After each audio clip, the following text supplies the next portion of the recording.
Welcome back. Now, when your customer buys a product, they will receive an email from your ClickFunnels system, and it will be sent through your SMTP system.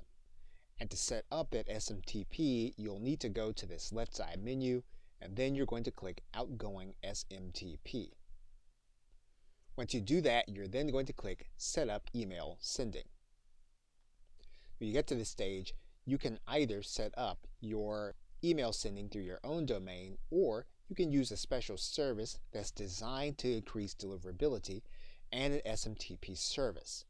And to do that, we're now going to click Add Existing SMTP. And you'll see that there are 5 choices in particular that ClickFunnels gives you, and we're going to use SendGrid.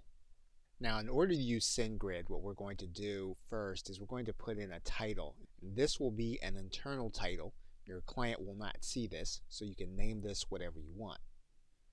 Next, you want to put in a name so that when your client gets a transactional email, you want to determine what the name is going to be that they're going to be getting this email from. You're then going to determine what email address they're going to be getting this email from. You're then going to write in your SMTP server. Now, in this case, we're using SendGrid, so we're going to use a specific string of characters. We're also going to use a specific port. Now, our SendGrid account has a username and password. We're going to write that information in this box.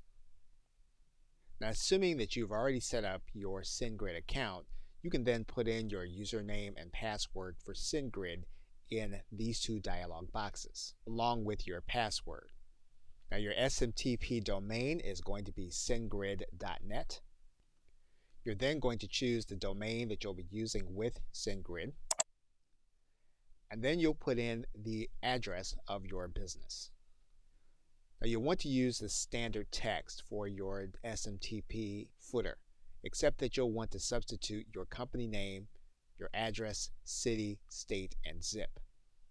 And we're going to leave out the phone number, and then we're going to click Default SMTP Integration, and we're then going to click Save SMTP.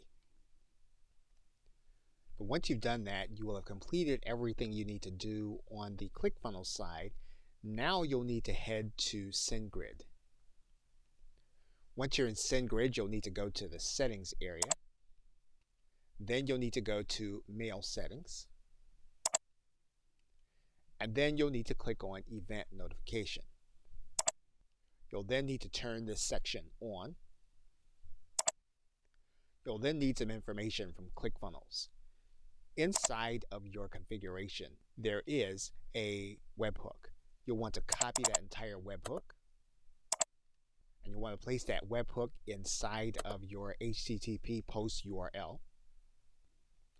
You'll then want to check off Dropped, Bounced, Unsubscribed from, and mark as spam. You'll then want to click Test your integration. You'll then want to click this blue check mark in order to save your configuration. You are now ready then to send transactional email through ClickFunnels. Now, if you find that your transactional emails are not being sent, you can go one more step and you can white label your SendGrid SMTP. For now, though, we are going to consider this process complete and that you are now ready to send. Okay, so with that, thanks, and I will see you in another video.